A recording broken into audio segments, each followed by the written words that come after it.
All right, here we go. Another episode of Ultimate 49ers. Welcome back. This week, as we approach draft week, we are about a little over a week out. It's finally here. The absolute maniacs on Twitter and social media and Niner fans could hold their breath a little bit longer. We will await what is coming for the franchise, which, 99.999% say it will be a quarterback. We have to believe that. So I know in previous episodes I covered both Justin Fields and Mac Jones and kind of where I stood on both of those. A lot hasn't changed, obviously, with pro days. I still think Justin Fields is the leader in the clubhouse, in my opinion, for all the reasons I mentioned. So check out that last pod or YouTube video. Here today, I know we had earlier this week Trey Lance's pro day or second pro day. So I wanted to kind of hit on him where, the consensus kind of stands as far as the quote unquote scouting report of him and what are some of the pros, some of the cons, and then as always, where he fits as far as the 49ers go. There's still a lot of people out there that do think he will be the pick at number 3 coming up here in a week.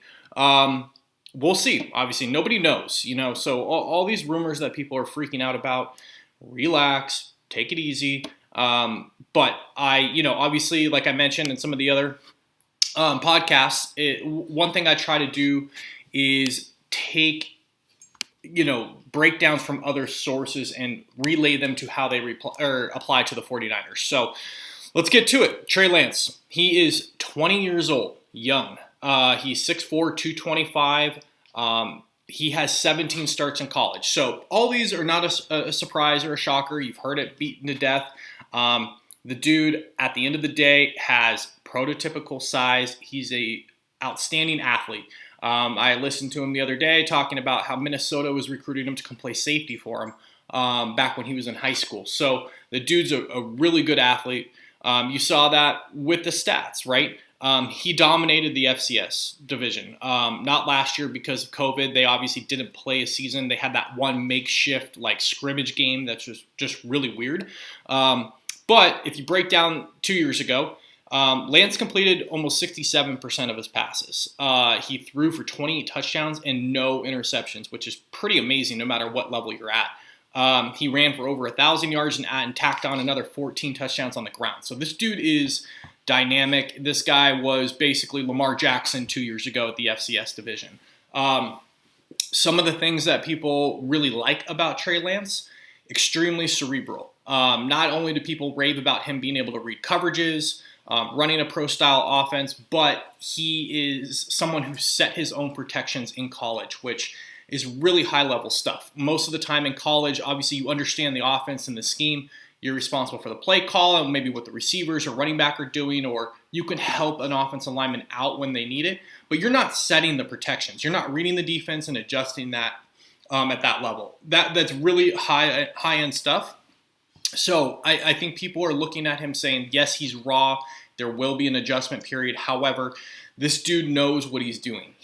When he gets some reps and he gets some more flow into the offense, he's going to be very, very strong in terms of mentally, the mental part of the game. So I think the other thing that people talk about, being 20 years old, he's got a lot of room to grow, right? A lot of people will look at that 17 starts in college and talk about how he's not ready or it is a detriment.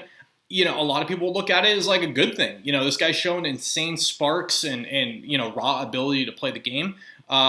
Let's get him in here and almost redshirt him for a year and get this kid when he's 21, 22 years old, fresh and ready to rock and roll for the next 10, 15 years in my program. So, room to grow, potential is right, the buzzword that everybody uses. So, here's a few of the things that I saw on tape or, some of the highlight clips that I think, really is what grabs scouts' attention. Here's a rollout of Lance. You can see he runs a pro-style offense, 2 running backs, play action to the left. He's rolling out to the right. kind of holding the linebackers. This is a Kyle Shanahan staple, right? If you watch his offense, play action is a massive part of what he does.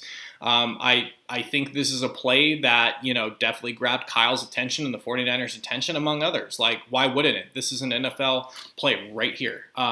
He shows, about 15, 20 yards down the field, accurate along the sideline. So, I think a really solid play from him. We see this all the time if you watch Trey Lance highlights, which is pretty special. The other play, another play action. This is the one I saw this on Twitter and stole it from someone, so I apologize. But this is the play that I saw Kyle Shanahan potentially seeing and being like, okay, this guy could fit in what I'm trying to do.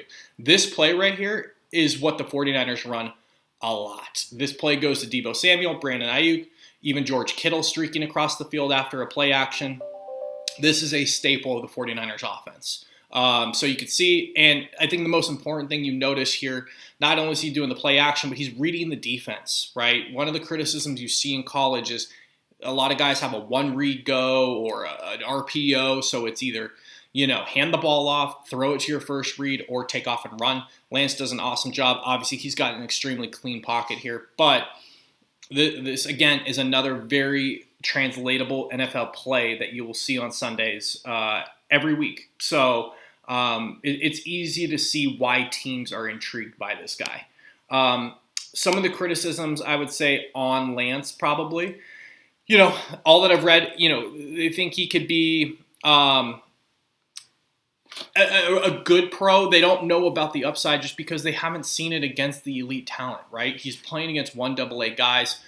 I know a lot of people say, well, Carson Wentz played for three years, was a starter there. I think he won all three natties. I don't know if he even lost the game in 1AA, but he had a longer runway to evaluate and look at. He was able to show growth, from his freshman to his junior year, all those things. A one-year starter, like, you're seeing a guy who popped off the screen, but where's the advancement? It's hard to see that in one season. So I think that's some of the criticisms. A lot of people will talk about how he doesn't have an elite arm. It's good enough, and being 20 years old, he'll get stronger. He'll get bigger naturally. He'll kind of get that dad strength, people talk about, but he doesn't have an elite arm or that cannon that just pops. You watch like a Zach Wilson throw, Stafford, some of those guys, Rodgers, and with a flick of the wrist, the ball's out and it's already 15 yards downfield. He doesn't have that. So is he going to be good enough and accurate enough to, make up for that? We'll see. The interesting criticism that I kind of heard and read was he plays cautious for his skill set. He doesn't quite have that like risk taker aggression that maybe like Zach Wilson obviously has, or Justin Fields has. He's going to take what's there for him and not, push the ball. He's not going to take a lot of risks, which, a lot of people are probably listening to this going, well, what's wrong with that? That's like what you ask quarterbacks to do. For me, and this kind of fits into the 49ers, at pick 3, you're looking for more than that, right? Like that was when, if you listen to my last one, on Mac Jones, that was my thing. Like, you need a quarterback that can elevate the people around you, not just take what's given to them. In the NFL, you're not going to get a lot of opportunities where guys are running 5-10 yards downfield with the next nearest defender. You've got to make plays. You've got to lead guys. You've got to, take advantage of the situation they give you and almost be the aggressor in driving that. So that was a little bit, hesitancy for me, especially a guy that if he's that elite, a top 5 pick, and he's in 1AA, obviously, again, his numbers dominated, but should they have been more if he was taking chances and he was Mahomesing it down the field, all the time? I don't know. Again, something I kind of read. It was interesting from some of the film gurus out there. Kind of wrapping things up, how he fits to the 49ers. So I think one of the things you'll read and see, he has all the traits, or what people think he will have, the traits that translate to what Kyle Shanahan likes to do, right? He's big, he's strong, he's athletic, he has a good arm and can get the ball where it needs to go. He's smart, he can pick up the offense, he can adjust on the fly. He's got all the traits to run play action, run that offense, get the ball to his weapons. He's not Mahomes' talent, but Kyle Shanahan doesn't run the Chiefs' offense. So it's not like, this is going to be something that holds them back necessarily. I think the biggest thing when I look at the situation for the 49ers is being 20 years old today. He turns 21 next month, I believe, and not much starting experience. I think this is a guy who's like best suited to almost redshirt a year. I think Lance could be a home run for the 49ers when you're looking at long term. But there's some growth that needs to happen, right? Like not just from picking up an NFL scheme and offense. The speed difference between 1AA and what you're going to see on Sundays is just astronomical. So is he a fantastic athlete? Could he pick it up? Could he adjust? Yeah, 100%. But it could also very much overwhelm the kid. You're throwing to guys like George Kittle and Debo and Ayuk, and you're going against Aaron Donald on Sundays. Like that's different than playing Montana State. Like it just is. So I personally think if I read all the tea leaves, the Niners, their offseason moves and what they've done this year leads me to believe that they are drumming up a Super Bowl run. Not just this year, for the next 3 years. They've identified that they are in a window, and the reason they are moving on from Garoppolo is they want to win one of these, right? That's the whole thing behind this.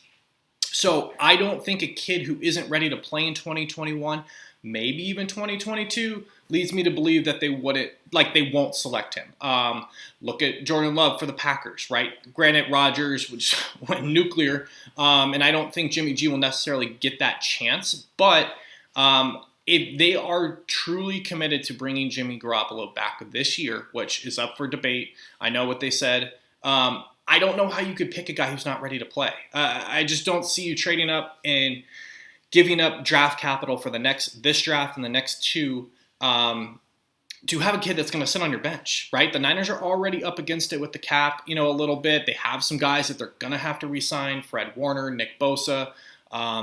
These things are going to happen. So the whole point is like you're getting a quarterback not only that can get you over the hump, but also be cap controlled. Like that's a huge element of this. So I just don't see them, if they are truly committed to Garoppolo, drafting a guy who is going to quote unquote redshirt and not contribute to them trying to win a trophy this year. And two, if he's not ready, like you're taking a major risk that he is ready game one, and you're putting your Super Bowl hopes in a kid that hasn't played, a lot of football. So I think it's a major risk. That's my take on it. I still think they are looking for a guy who is more ready to play. I still think we see Jimmy Garoppolo moved fairly shortly after this pick is made. So that's my take on it. Yes, Lance could be a home run for this team. I think it's a major risk because I don't quite see the Mahomes traits in terms of like arm strength and that kind of thing. And if he is not ready to go, which everything tells you, that he's not, I don't see how you can spend the third overall pick and, future draft capital on a guy that's gonna be a backup. So that's my take. I plan to do Zach Wilson hopefully next year. All indicators showing that he is going to be the number 2 pick to the Jets. However, weird things have happened. So hopefully I'll get to that next. But in the meantime, do me a favor, leave me comments, subscribe, rate, review. I love interacting with you guys, Niner Nation. My Twitter handle is down below, right there. Vinny Levine 29. I post a lot of this stuff and pretty vocal on there. So, till next time, later.